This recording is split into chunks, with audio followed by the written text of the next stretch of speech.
Hello, I'm Ushcho. Welcome to Let's H. Scroll down and click on the Read More, visit some of the links in the blurb, and become a patron on Patreon for more quality content. Today we have the third episode of Season 5 of Angel, Unleashed, the beginning of the Nina the Werewolf saga. Okay, so it's not really a saga, it's more of a beginning of the character who would pop up a couple of times in what essentially amounted to cameo appearances. I will say this, Nina's actress, Jenny Mollen, does a good job. Unfortunately, she's almost never well written, and this is one of those episodes. This is another by Sarah Fain and Elizabeth Craft. Both of them were executive story editors for Season 5 of Angel, but they don't work that well together. The episode that we covered earlier, Harm's Way, is one of the absolutely worst episodes of this season, as you may remember. This one is similarly a very bad episode, and it's a shame because it has some interesting concepts in it. They just don't work very well, and it's quite obvious that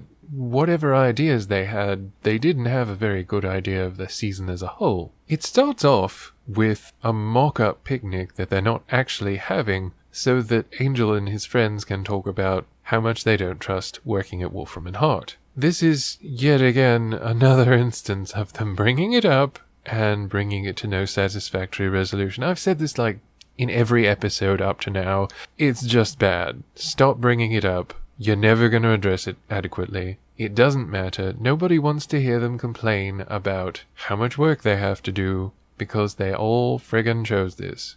I will say as much as anyone that Season 4 was terrible and they really needed to do something to change it up. But, and this is brought up in the episode, the hotel is obviously still there. They've got an out if they want it. They all made their choices. They all decided, yeah, it'll be better to work at Wolfram and Hart. And yeah, as they address in the intro, they all got something out of it. Except not everybody got something out of it. A pen? Really? The pen is just a deus ex machina anyway. All it is, oh, here's something of silver, so Angel can kill this werewolf. That was stupid. That was contrived beyond dumb. But it also brings up kind of a problem. So, Angel can distinguish when something's a werewolf from hearing it at a distance? Despite the fact that this particular kind of werewolf had never been documented on the North American continent? How likely is it that he knew this werewolf? Not very, when you look at it like that.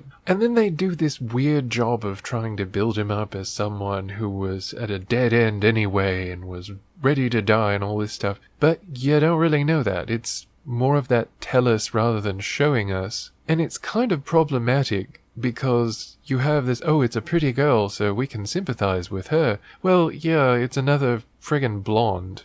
So you know that Angel's going to go after her, or there's going to be something implied between them. And sure enough, despite them having no chemistry and no moments in this episode, and only the barest hint at the end when someone else asks about it, she pops up later as a potential romantic interest. They don't have any chemistry. It shouldn't really be a surprise because pretty much no one in this season has any chemistry that they try and write together. But it's especially bad and especially glaring because Nina is presented just as Angel kills this dude, and it just sort of feels wrong. Oh, so this dude is older and not conventionally attractive, so we don't care about him? So you invent this thing about him leaving his family out of concern and then kind of going crazy? I mean, that's all assumed by them, but all of it's presented in a way as to make Angel seem to be freed from any responsibility of murdering a dude. He could have non-lethally rendered the werewolf unconscious. They have the resources for that now. In fact, in this very episode it's shown that they have, in fact,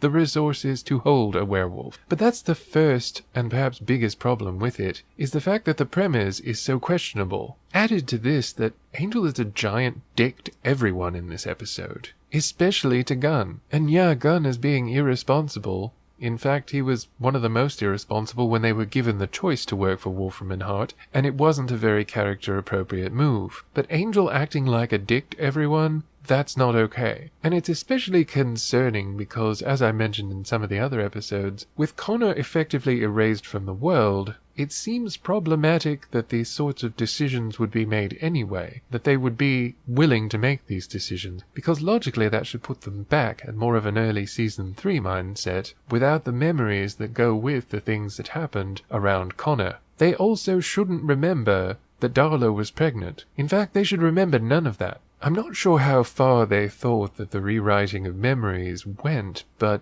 there was a lot of stuff that was explicitly and very closely tied in to Connor that if you take away people's memory of him ever having existed, you're going to take away the rest of it too. These things don't just exist on their own. They're not just islands out there that can exist without anything else rippling and touching them. But that aside, as a concession, the whole question of sympathetic werewolves is one that has rarely ever been dealt with well, up to, say, the series Teen Wolf. Most of the time, they don't do a very good job with it. Oz on Buffy was okay, but he was barely a main character for a little while, and then he disappeared too. But of course, now they're doing a conventionally attractive young female blonde. Surprise, surprise!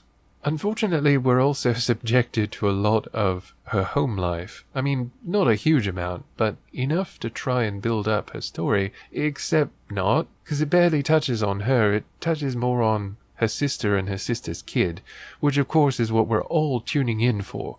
We all love to see people's dysfunction with their siblings, and their siblings' annoying children. To be fair, the actress that plays the kid is not a bad actress, and she's not really annoying in her performance. It's just that she's written in a very annoying way, and also kind of an unrealistic way. It's kind of unbelievable. It's also exceptionally annoying because her sister is a real asshole. Like, it doesn't even matter what they're trying to claim and what Fred claims and all this stuff. Her sister is a piece of shit. She's the exact kind of person that most people just will absolutely despise. The kind of person that obsesses over their kid, but only when it's something that's happened that's inconvenient to them personally. They use their kid as an excuse, and then they attack other people, and it's clear that they're basically pulling the spotlight onto themselves. For example, Fred, while trying to think up a likely story and excuse for Nina to have been absent, is told off by this sister when Fred says that she went through a bad breakup and she was feeling suicidal. What kind of asshole says that? And then they walk out and Fred's just like, well, it just means she cares. No, Fred, it doesn't. You're an asshole! In fact, Fred is a big asshole in this episode, as much as Angel is. Lauren thankfully gives a talk to Angel and says, hey, you're kind of taking out your aggression on the people around you that have got your back. Cut it out. And it's great because someone needed to tell him that, because he's being an asshole. Fred was also being an asshole. Fortunately, she sort of started to realize it, because Spike was subtly trying to hint her into working on what she had agreed to work on for him. It seemed very manufactured that they just pushed off Spike's problem for another episode, and they did it in the most artificial way possible. The next episode is actually a lot better and deals with Spike's problem, but considering what happened in the previous episode, Just Rewards, they should have been on this. Instead, they're farting around doing nothing useful, and it just makes Fred look like an irresponsible dick. Why is it that Sarah Fane and Elizabeth Craft cannot write good female characters? So much of what they write is just assholes. And it's usually these assholes that'll pull the spotlight onto themselves for their one moment of glory in an otherwise lacking story. Angel's like that too, though. You never really get the impression that he's doing this for any reason but himself. He never gives the actual impression of being that concerned about Nina or actually caring about her at all. Everything he does in this episode, it seems like he's being a giant drama queen and pulling the spotlight onto himself. He's selfish, aggressive, and annoying in this episode with very little to recommend him. One imagines that by the end of it, they required someone to say a line about them having some chemistry together or suggesting something together, because there's absolutely none in the episode. Angel is an absolute jerk in this episode. He is so obnoxious. There are other episodes that do a much better job. Even Smile Time seemed to do better, and as I said when I reviewed that episode, it wasn't that good with regards to relationships. In fact, it was substandard soap opera level. The big plot in the background of this episode is kind of a mistake. It's one of those things that damages the setting, which I don't think is a good idea. Having a group of assholes that like to capture, kill, and eat supernatural beings. It's disturbing, but it also doesn't add anything to the setting. In fact, it takes away a lot from the setting to even imagine that this sort of thing could happen. It's kind of exacerbated by the fact that it never once comes up again, nor is it mentioned again. Angel does absolutely nothing actively about it, and it's only a mention at the very end of the episode, just like his alleged chemistry with Nina, that we even know that anything was done at all about it. Really, one of the most concerning things in this episode is that they bring us into thinking about Wolfram and Hart and how it worked before and how it's working now. Wolfram and Hart before were the villains. They were the bad guys. They had all the money, all the connections, and all the resources. Angel and his friends were the scrappy heroes for the common man. They didn't have all these resources. They didn't have all of these contacts. They didn't have all the money. But they managed to do what was right, and they managed to help the common folk. Here, they're just being bullies. They're not using their resources effectively, and when they try to, it's ridiculous. Like, for example, this episode was made in 2003, and yet they're looking into traffic cameras because they think, oh well, a woman was attacked by a werewolf, so she won't be mindful of traffic lights. I remember 2003. There were not traffic cameras everywhere. In fact, today, there aren't traffic cameras everywhere. The fact that they bank on something so unlikely and it works makes it stand out a lot. And they basically stalk this woman? It's very creepy. There's no reason why she should even trust any of them, and it's not surprising that she doesn't trust Angel when she first meets him, when she wakes up naked in a cell with no memory of what happened to her the previous night. Surely, if they had thought about it, they could have made this a little bit easier to swallow. So much about this script is so contrived, too. The creepy gourmet murder squad are truly disturbing, but they're not really spent a lot of time on. They're not resolved adequately, and we don't actually know that Angel did anything about them until the very end of the episode, which makes it seem rather concerning when they try and make it seem like a funny, smarmy sort of smug conversation that they have together in the car before he gets Nina to go back to her family. And then they play this sappy, sentimental song. Like, it was so surreal. It was like nothing led up to this song. Nothing led up to any real emotional movement or any sort of emotional effect. But they play this song as if we're supposed to be profoundly moved. The last time we saw Nina's sister, she was a huge bitch. Why would we think that she would welcome her sister with open arms? Oh, and she's spending time with her daughter now. Wow. Why is this supposed to move us? That plot was dropped like a hot potato. In fact, they have so many plot threads in this, and none of them are really dealt with. I don't even see why they bring up Spike and make us think about that, because they could have just waited until the next episode. They were going to deal with it then anyway. Why not just wait until the next episode?